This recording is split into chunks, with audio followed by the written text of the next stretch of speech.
Assalamualaikum warahmatullahi wabarakatuh. Selamat pagi untuk Ibu Sekar dan juga teman-teman mahasiswa Biologi 4.01. Pada pertemuan pendidikan lingkungan hidup hari ini, kita akan mempelajari materi mengenai ekologi yang akan disampaikan oleh kelompok 3 yang beranggotakan saya sendiri, Mia Saktiandini, NPM 005, kemudian ada Latisa Septiana, NPM 009, kemudian ada Giovanna Rosalia, NPM 015, kemudian ada Diana Pramesti NPM 069 dan Uma Laila Septiana NPM 093. Untuk materi yang akan dibahas, yang pertama adalah pengertian ekologi, yang kedua cabang-cabang ilmu ekologi, yang ketiga ekosistem dan ekosistem mangrove, kemudian yang keempat ada hubungan antara ekosistem di daerah pesisir, dan yang kelima adalah pengertian keseimbangan ekosistem.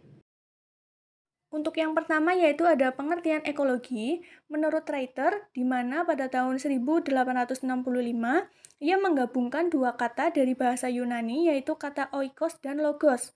Kata ekologi berasal dari dua kata bahasa Yunani yaitu kata oikos yang berarti rumah tangga atau tempat tinggal dan logos yang berarti ilmu. Dari kedua kata ini dapat kita ketahui bahwa pengertian ekologi secara etimologi adalah ilmu tentang kerumah tanggaan atau tempat tinggal dan yang hidup di dalamnya. Dari definisi secara etimologis, ini bisa dikatakan istilah ekologi memiliki arti yang luas, di mana R. Chaichel mendefinisikan ekologi sebagai suatu keseluruhan pengetahuan yang berkaitan dengan hubungan-hubungan total antara organisme dengan lingkungannya yang bersifat organik maupun anorganik, menurut S.J. Menaukton dan Lari tahun 1992. Dan untuk materi selanjutnya akan dilanjutkan oleh Mbak Latisa. Cabang-cabang ilmu ekologi. Berdasarkan jenis organismenya, ekologi dibagi menjadi yang A adalah ekologi hewan.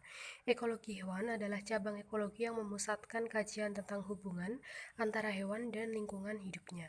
Elton tahun 1920-an melakukan penelitian dengan hewan yang dapat diperdagangkan dan mulai menyusun sejumlah konsep terminologi ahli alam yang meliputi relung ekologi, rantai makanan, dan piramida jumlah. Piramida jumlah membahas tentang pengurangan jumlah individu organisme atau berat keseluruhan dari organisme pada setiap tahap rantai makanan. Yang kedua adalah ekologi hewan tanah.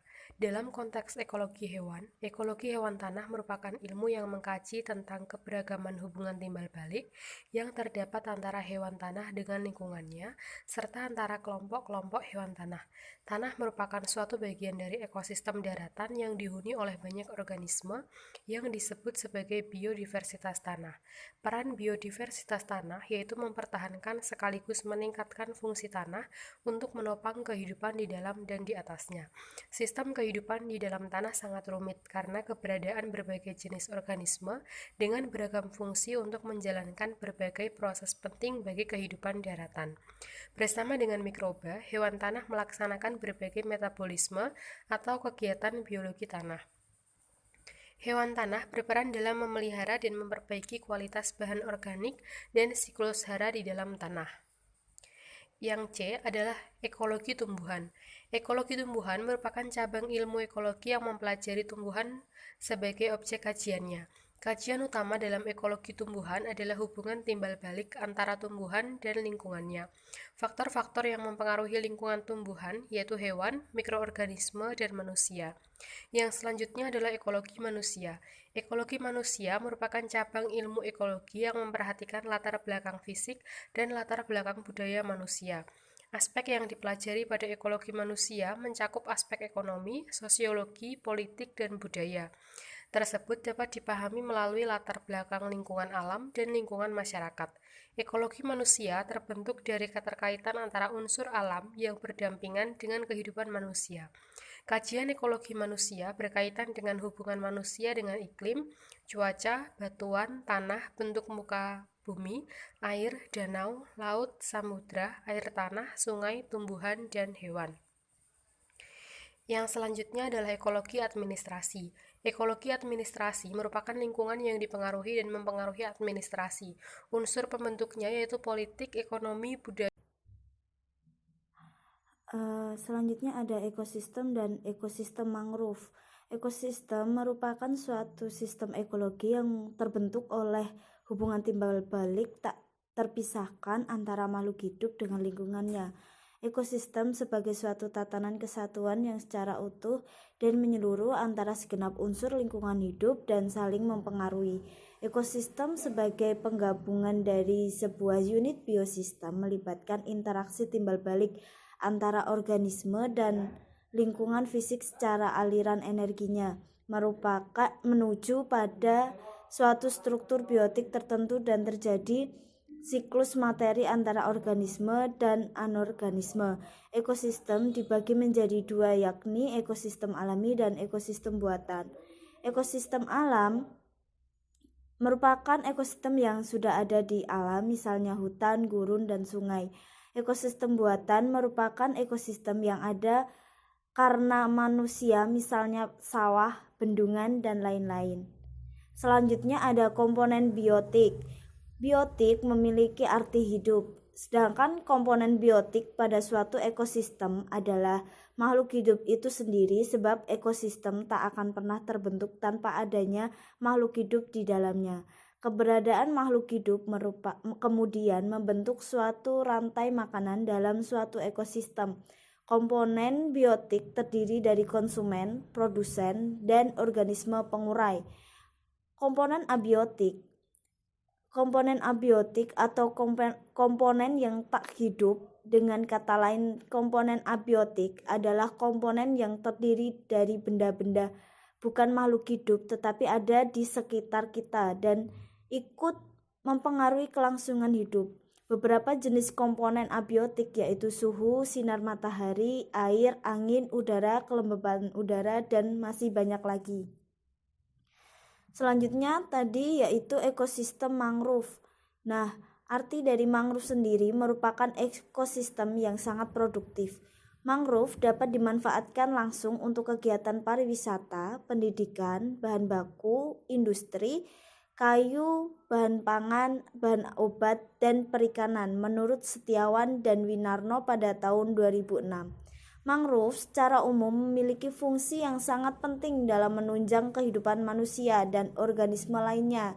Kawasan mangrove merupakan tempat persembunyian dan perkembangbiakan ikan, kepiting, udang, dan moluska. Fungsi ekologis hutan mangrove di kawasan pesisir diantaranya mengolah limbah beracun, penghasil oksigen, dan penyerap karbon dioksida. Menurut Irwanto pada tahun 2008, hutan mangrove memiliki serapan karbon dioksida yang cukup besar menurut Canan pada tahun 2011 dan Herianto pada tahun 2012 bersama dengan Hanafi dan Bernardianto pada tahun 2012 yang menjelaskan bahwa mangrove menyimpan karbon lebih dari hampir semua hutan lainnya di bumi. Tiap hektar ekosistem mangrove menyimpan sampai 4 kali lebih banyak karbon daripada kebanyakan hutan tropis lainnya di seluruh dunia. Selanjutnya ada hubungan antara ekosistem di daerah pesisir. Wilayah pesisir merupakan zona penting karena pada dasarnya tersusun dari berbagai macam ekosistem seperti mangrove, terumbu karang, lamun, pantai berpasir, dan lainnya yang satu sama lain saling terkait. Wilayah pesisir adalah daerah pertemuan antara darat dan laut yang di dalamnya terdapat hubungan yang erat antara aktivitas manusia dengan lingkungan daratan dan lingkungan laut. Wilayah pesisir mempunyai karakteristik sebagai berikut. Yang pertama, memiliki habitat dan ekosistem seperti estuari, terumbu karang, padang lamun yang dapat menyediakan suatu seperti ikan, minyak bumi, mineral, dan jasa seperti bentuk perlindungan alam dan badai, arus pasang surut, serta rekreasi untuk masyarakat pesisir. Dicirikan dengan persaingan dalam pemanfaatan sumber daya dan ruang oleh berbagai stakeholder sehingga sering terjadi konflik yang berdampak pada menurunnya fungsi sumber daya. Selanjutnya, menyediakan sumber daya ekonomi nasional di wilayah pesisir di mana dapat menghasilkan GNP atau Gross National Product dari kegiatan seperti pengembangan perkapalan, perminyakan dan gas, pariwisata dan pesisir serta lain-lain. Yang selanjutnya biasanya memiliki kepadatan penduduk yang tinggi dan merupakan wilayah urbanisasi. Ada sebuah catatan dan perlu diingat bahwa ada 4 ekosistem penting di dalam wilayah pesisir dan laut, yaitu ekosistem estuaria, ekosistem mangrove, padang lamun, dan ekosistem terumbu karang. Yang pertama, ekosistem estuaria. Estuaria atau sering disebut estuari adalah wilayah pesisir semi tertutup yang mempunyai hubungan bebas dengan laut terbuka dan menerima masukan air tawar dari daratan. Yang selanjutnya, ekosistem mangrove. Ekosistem mangrove atau hutan mangrove merupakan komunitas vegetasi pantai tropis dan subtropis yang didominasi oleh beberapa jenis pohon mangrove yang mampu tumbuh dan berkembang pada daerah pasang surut pantai berlumpur. Selanjutnya ada ekosistem padang lamun. Lamun merupakan istilah untuk rumput laut seagrass yang harus dibedakan dengan seaweed yang sama-sama mengartikan sebagai rumput laut. Yang merupakan anggota dari kelompok vegetasi yang dikenal sebagai alga atau ganggang. Seaweed ini biasanya dapat ditemui di perairan yang berasosiasi dengan keberadaan ekosistem terumbu karang.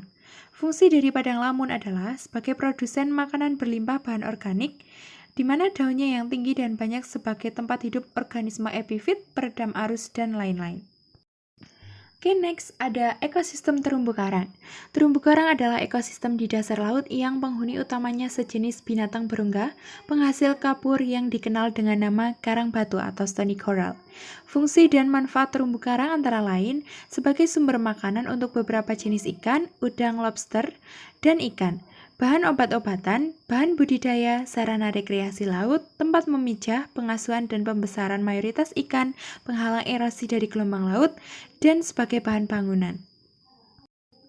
Selanjutnya ada keseimbangan. Jadi keseimbangan ekosistem adalah keadaan di mana apabila komponen-komponen ekosistem tersedia dalam jumlah yang cukup dan berfungsi sesuai karakteristik masing-masing, sehingga ekosistem memiliki kemampuan menahan berbagai perubahan dalam sistem secara keseluruhan. Indonesia kaya akan berbagai flora dan fauna dan memiliki ekosistem yang beragam. Namun, ekosistem ini dapat rusak karena berbagai tindakan seperti penebangan liar dan pembakaran hutan, membuang sampah sembarangan, dan lain-lain. Kesimpulannya adalah, ekologi sebagai suatu keseluruhan pengetahuan yang berkaitan dengan hubungan-hubungan total antara organisme dengan lingkungannya yang bersifat organik maupun anorganik. Ekologi dibagi menjadi ekologi hewan tanah, ekologi tumbuhan, dan manusia. Bila dilihat dari lingkungannya, ekologi dibagi menjadi ekologi hutan pantai. Sedangkan ekosistem merupakan suatu sistem ekologi yang berbentuk oleh hubungan timbal balik tak terpisahkan antara makhluk hidup dengan lingkungannya. Ekosistem sebagai suatu tatanan kesatuan yang secara utuh dan menyeluruh antara segenap unsur lingkungan hidup dan saling mempengaruhi. Baik, sekian pemaparan materi dari kelompok kami. Kurang lebihnya mohon maaf. Sekian, terima kasih. Wassalamualaikum warahmatullahi wabarakatuh.